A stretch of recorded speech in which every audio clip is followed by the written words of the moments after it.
محمد رفیق اتاری، میں کانپور کا رہنے والا ہوں۔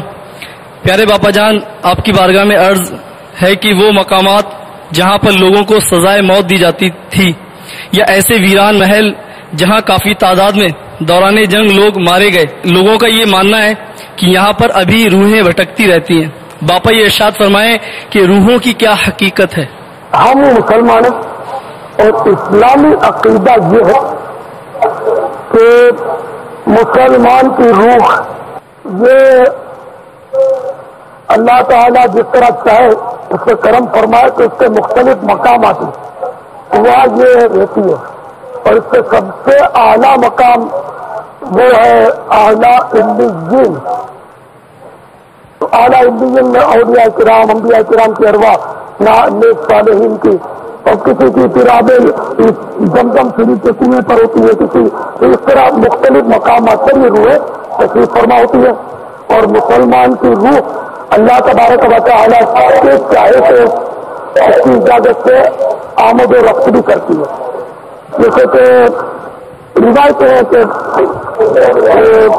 وہ روح اپنے گھر پر آتی ہے اور ایصال ثواب کا مطالبہ کرتی ہے گھر والوں سے کہ مجھے کچھ پڑھ کر ایصال ثواب کرو، یا کسی طرح بھی مجھے ثواب دے دو۔ تو اب یہ کہ وہ مختلف روایتیں اس کی، یہ ہے مسلمان کی روح، ٹھیک ہے نا۔ اب رہا غیر مسلم، کافر کی روح وہ قید کر لی جاتی ہے، یہاں تک کہ اس کا جو بدترین مقام ہے وہ سجین، اس میں یہ قید ہوتی ہے، باہر نہیں آ سکتی۔ تو جو روح بھٹکے گی تو نام والا اس کو تو مطلب آزاد ہونا چاہیے، تو کافر کی روح تو آزاد ہوتی نہیں۔ تو یہ دونوں صورت ہیں، اور روح کسی کو تکلیف نہیں دیتی۔ مسلمان کی روح اگر آنا جانا کرتی بھی ہے تو وہ کسی کو ستاتی نہیں ہے، وہ ستائے گی نہیں۔ اور کافر کی روح تو وہ آنا جانا کر ہی نہیں سکتی، تو وہ کیسے بھٹکے گی اور کیسے کسی کو تکلیف پہنچائے گی؟ تو یہ اس طرح کے جو معاملات ہوتے ہیں نا، روح بھٹکتی ہے، تو یہ روح نہیں ہوتی، یہ جن ہوتا ہے۔ یہ شریر جنات ہوتے ہیں کہ جو ایسے مقامات پر، ویرانوں پر یہ مطلب اپنا اڈا جما لیتے ہیں، تو آنے جانے والوں کو بعدوں کا بھی ستاتے ہیں۔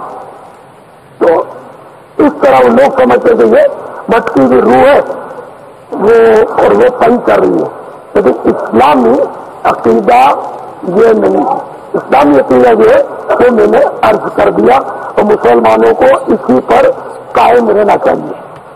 واللہ تعالی اعلم ورسولہ اعلم، عز وجل وصلی اللہ تعالی علیہ وآلہ وسلم۔ صلو علی الحبیب۔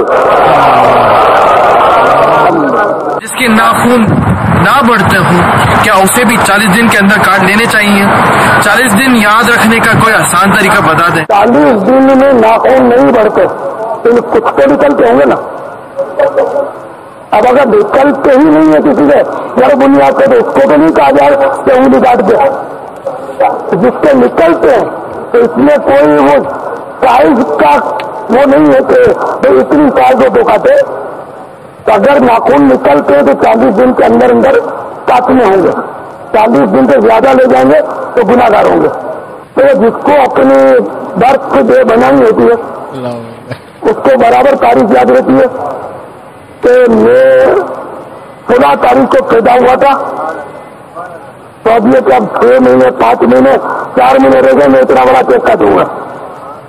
تو یہ پورا سال یاد رکھتا ہے، پھر اپنی ایج بھی یاد رکھتا ہے کہ میں اتنے سال کا ہو گیا، 30 سال کا ہو گیا، 15 سال کا ہو گیا، 17 سال کا ہو گیا۔ تو یہ 40 دن بھی یاد نہیں رہتا، اور 40 دن تو وہ ایک اینڈ ہے، کہ سمجھو کہ وہ سرحد لاسٹ لینے کے بارڈر ہے، 40 کے اندر کاٹنا۔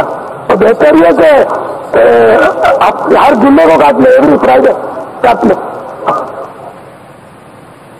اور اس کا طریقہ بھی ہے کہ ناخن کاٹنے کا 2 طریقے بہاری شریعت میں لکھے ہیں، لیکن یہ بھی حدیث شریف کا طریقہ جو میں بتا رہا ہوں۔ اس طریقے میں یہ ہے کہ آسانی ہے، اور اس طریقے پر اعلیٰ حضرت رحمۃ اللہ تعالی علیہ بھی عمل کرتے تھے،